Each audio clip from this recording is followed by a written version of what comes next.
क्या सरकार चाहती है कि सोनम वांगचुक आमरण अनशन करते करते दिवंगत हो जाए? सरकार की निगाह में सोनम की हैसियत किसी मच्छर और मक्खी से अधिक नहीं है। ऐसे लोग मरते रहते हैं, कीड़े मकोड़े हैं। तमाम लोगों ने अनशन करके, आमरण अनशन करके प्राण त्याग दिया। बड़े बड़े सूरमा थे, लग रहा था कि देश में उनके आमरण अनशन से आग लग जाएगी, जिसमें प्रोफेसर GD अग्रवाल सहित अन्य लोग हैं। उनकी समाधि पर भी जाकर के मत्था टेका है। और सोनम के मामले में भी मैं दिल्ली पहुंचने का प्रयास कर रहा हूं। अपनी अपनी सीमाएं हैं दोस्त, लेकिन बताते चलें, जिस मामले को लेकर के सोनम वांगचुक आमरण अनशन पर हैं, दिल्ली का सिंहासन हिल नहीं रहा है। दिल्ली के हाई कोर्ट ने जरूर उनके स्वास्थ्य को लेकर न केवल चिंता जताई, बल्कि यथोचित आदेश भी किया।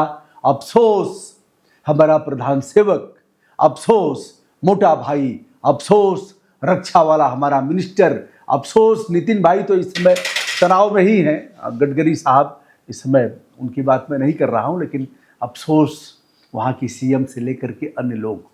अब केजरी भाई अगर चला गया तो जोड़ दिया गया कि ठीक है, देखो पहुंच गया, जैसा केजरी वैसा सोनम। अन्य लोग पहुंच रहे हैं, इधर IT सेल भी चंप गया है। और मैंने एक पोस्ट डाला है कि मैं भी पहुंचना चाहता हूं, रोक नहीं पा रहा हूं।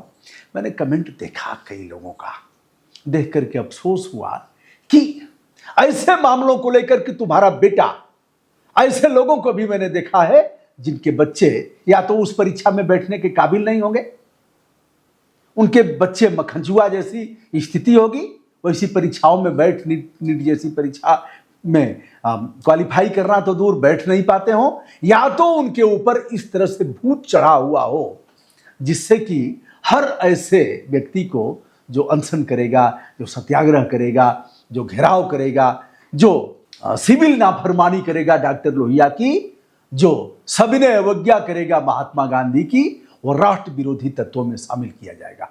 सोनम वांगचुक, रेमन मैग्सेसे पुरस्कार इनको मिला हुआ है। यह देखा जाए तो प्रतिष्ठित सम्मान 2018 में मिला था। रेमन मैग्सेसे एशिया का नोबेल पुरस्कार माना जाता है। यह पर्यावरणविद हैं और वैज्ञानिक भी हैं। सोनम लद्दाख की मांगों को लेकर कई बार अनशन किए और जेल भी गए। 2025 में उन्हें 170 दिनों तक जेल की सलाखों के भीतर रखा गया, जिसका कारण बताया गया था कि यह भड़का रहे हैं लोगों को। लद्दाख को पूर्ण राज्य का दर्जा देने, संविधान की 6ठी अनुसूची में शामिल करने और रोजगार की मांग को लेकर उन्होंने अनशन किया था, जिससे सितंबर 2025 में लेह के अंदर विरोध प्रदर्शन के दौरान जो हिंसा भड़की थी, उसके बाद उन्हें अरेस्ट किया गया। उन पर राष्ट्रीय सुरक्षा कानून यानी NSA लगाया गया और वे लगभग 170 दिनों तक जेल में बंद रहे। इस विषय से आप भीग गए हैं। अब दिल्ली के जंतर मंतर पर मार्च 2026 में केंद्र सरकार द्वारा रिहा किया गया। केंद्र सरकार क्या रिहा किया गया, कोर्ट के जो मानक है, कोर्ट ने देखा, लेकिन केंद्र सरकार को कोई इनके प्रति हमदर्दी नहीं हुई। जिस दिल्ली के जंतर मंतर पर कभी महिला पहलवानों ने अनशन किया था और सरकार के कान पर कोई जू नहीं रेंगा था, जंतर मंतर ऐसा जहां 10-10, 20-20 साल लोग अनशन करते हुए, अपनी बात रखते हुए चिल्ला चिल्ला करके चले जाते हैं, लेकिन सरकार संविधान का जो अनुच्छेद 19(1) है, वाक और अभिव्यक्ति की आज़ादी का अधिकार है, संविधान का अनुच्छेद 21 जो गरिमा के साथ जीने का अधिकार है, उस अधिकार के मामले में इन्हें तनिक भी परवाह नहीं है। पर्यावरण संरक्षण की मांग को लेकर के लद्दाख में 0 डिग्री से भी कम तापमान में उन्होंने मार्च 2024 से लगातार 21 दिनों तक भूख हड़ताल किया था। और अब पिछले 20 दिनों से क्या हुआ है, इसे आप जानते भी हैं। आइए नटसेल में मोटी मोटी चर्चा भी कर लेते हैं। 20 दिन में नहीं टूटा सोनम वांगचुक का संकल्प, नहीं पहुंचा कोई केंद्र और प्रदेश सरकार का, सरकारी पार्टी का डबल इंजन का अदना सा भी कार्यकर्ता जाने की हिम्मत नहीं जुटाएगा, नेता जाएगा नहीं, और दाढ़ी वाले बाबा पर कोई असर नहीं है। कारण कि दाढ़ी वाले बाबा की निगाह में ऐसे आंदोलनकारी जिन्हें वह आंदोलन जीवी, बहनों भाइयों, आंदोलन जीवी लोग, बरसों तक किसान आंदोलन चला, दाढ़ी वाले बाबा के सेहत पर असर नहीं पड़ा, लेकिन लगा कि इससे हमारे वोट बैंक पर प्रभाव पड़ेगा, तो बाबा पलटा मार गया। बहरहाल बाबा जान रहा है कि इससे कुछ होने वाला नहीं है।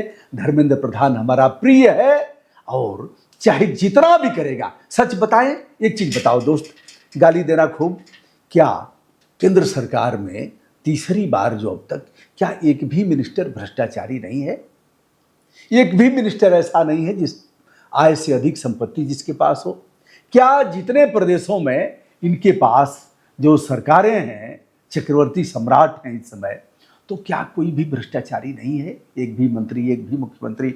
मुख्यमंत्री तो सब दागदार है, एक एक दर्जन, डेढ़ डेढ़ दर्जन मुकदमे वाले हैं। सातवीं पास को भी राजा बना देगा बाबा, बाबा में वह कुबत है। तो देश के जाने माने शिक्षाविद और सामाजिक कार्यकर्ता सोनम वांगचुक का अनिश्चितकालीन भूख हड़ताल अब राष्ट्रीय राजनीति का बड़ा मुद्दा बन चुका है। सोनम अपने आमरण अनशन यानी भूख हड़ताल के दौरान अन्न का एक दाना भी नहीं ले रहे हैं, लेकिन मक्खनचूआ कहेगा तुम्हें क्या पता, रात को जब कोई नहीं रहता है तो वह ग्लूकोज का पानी पीता है, उसमें और भी पता नहीं क्या क्या डाल करके ऐसे मक्खनचूआ कहेगा, या तो नौटंकी कर रहा है और यह केंद्र सरकार को विचलित करना चाहता है। इससे कोई असर पड़ेगा नहीं।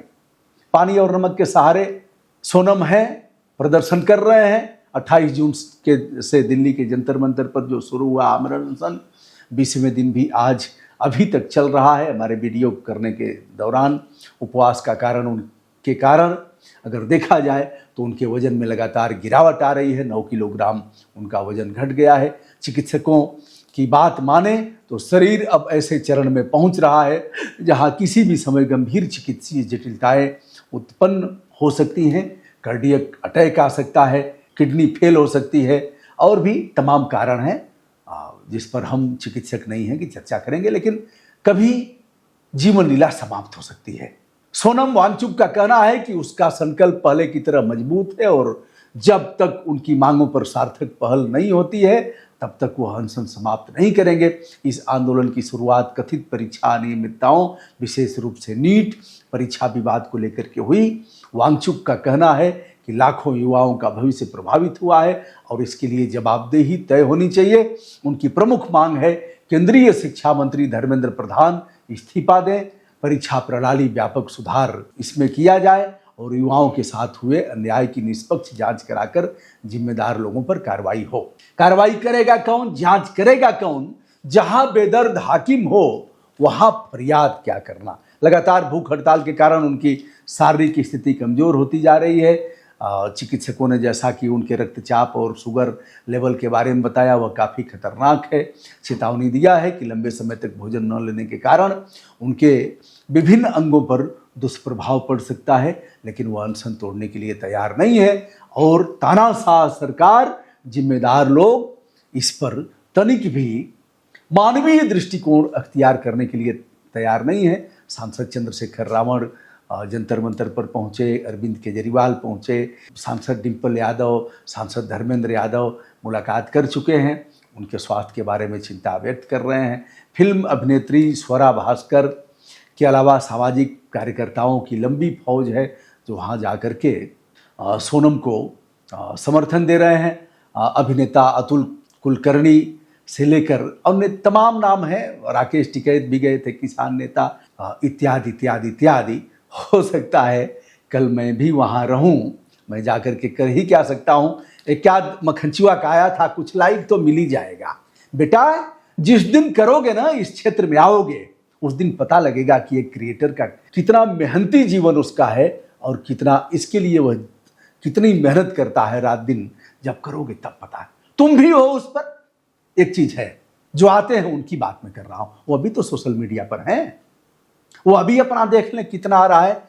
ये बाबू आए चाहे न आए, लेकिन कल तुम्हारा बेटा सवाल करेगा तुमसे कि जब ऐसा हो रहा था तो तुम, मैं यह नहीं कर सकता कि क्या उखाड़ रहे थे, लेकिन सवाल तो होगा ही कि उस समय घर में बैठ करके थे। जीडी अग्रवाल जी की चर्चा मैं करूंगा। मैं गया था जनरल का टिकट लेकर के, उस समय काशी विश्वनाथ ट्रेन वाराणसी से अभी भी जाती है, उससे गया था और मुख्यमंत्री उमर अब्दुल्ला भी गए हैं, जाकर के समर्थन दिए हैं।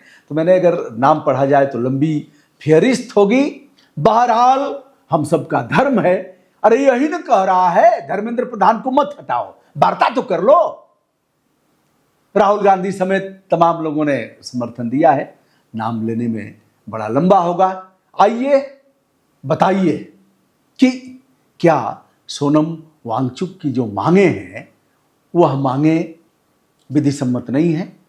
क्या बच्चों के हित में नहीं है? जिस तरह से लगातार पेपर लीक हो रहे हैं, बच्चे हमारे परेशान हो रहे हैं और उसमें चोरी हो रही है, क्या इन सब मांगों पर धर्मेंद्र प्रधान का इस्तीफा? ठीक है, मत इस्तीफा दिलवाइए, लेकिन आपसे तो अच्छा कोर्ट है कि दिल्ली उच्च न्यायालय के मुख्य न्यायाधीश देवेंद्र कुमार उपाध्याय, न्यायमूर्ति तेजस करिया की बेंच ने स्पष्ट किया कि सोनम वांगचुक के स्वास्थ्य पर चिंता जताते हुए कहा कि हर नागरिक का जीवन बेशकीमती है, जैसा कि मैंने आर्टिकल 21 की बात किया और उन्होंने चिकित्सकों को निर्देश दिया। सरकार अभी तक नहीं जगी है, क्या पता जग जाए। जनहित याचिका यह राकेश कुमार सैनी द्वारा दायर की गई थी। कुछ और मामले हमें लग रहा है कि सुप्रीम कोर्ट में जाएंगे। क्या होगा? क्या दाढ़ी वाले बाबा का सिंहासन हिलेगा? क्या केंद्र सरकार पर इसका कोई असर होगा? मैं नहीं जानता, लेकिन यह जिस प्रकार की निष्ठुरता और जिस प्रकार का अकड़न देखा जा रहा है, यह लोकतंत्र की सेहत के लिए कदापि उचित नहीं है। दोस्तों, मैं हूं ब्रजभूषण दुबे, संपूर्ण विनम्रता के साथ अपना प्रणाम आप सभी तक निवेदित करता हूं। दिल्ली पहुंचता हूं तो जो लोग वहां होंगे मुलाकात भी होगी, जो सच सच है उसे दिखाऊंगा, बताऊंगा और फिर अपना नैतिक समर्थन भी उन्हें दूंगा। प्रणाम।